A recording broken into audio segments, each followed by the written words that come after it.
Théo Curin. Une perte douloureuse sur France 3. Théo Curin est de retour pour une nouvelle édition de l'émission Slam ce lundi 6 janvier 2025 sur France 3. L'animateur a cependant connu une fin de semaine difficile. Ce dimanche 5 janvier 2025, sur l'antenne de France 3, Théo Curin, qui a vécu un rebondissement choc il y a quelques jours, présentait une nouvelle édition de l'émission Slam avec Arnaud, le champion aux 4 victoires. Ce dernier affrontait Charlotte, originaire de Paris, et Christian, venu des Bouches-du-Rhône. Lors de la première manche, Arnaud a dominé la partie face à ses deux adversaires. Charlotte a progressivement marqué des points pour se rapprocher du score du champion. Christian, en difficulté, a tenté un slam trop tard pour remplir la grille, ce qui s'est avéré insuffisant. Arnaud et Charlotte se sont donc qualifiés pour la seconde manche. Slam. Arnaud détrôné, Charlotte frappe fort. Si la première manche a été une promenade de santé pour le champion, la seconde a été bien plus disputée.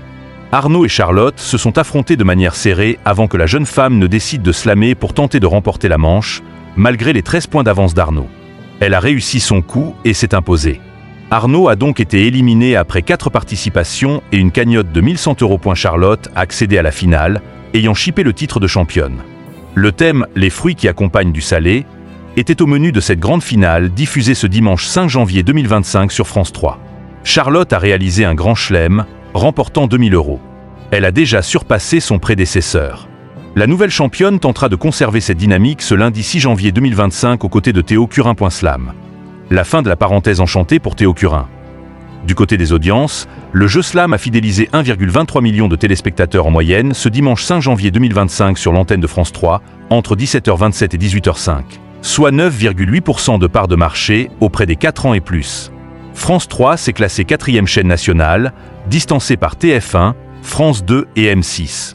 Par rapport à la semaine précédente, cela représente une perte douloureuse de 130 000 téléspectateurs et 1,8 point de part d'audience pour Théo Curin, qui reste néanmoins le jeu le plus puissant de ce créneau. Sur les cibles commerciales, le programme produit par Effervescence ne séduit pas, atteignant seulement 1,3% des femmes responsables des achats de moins de 50 ans.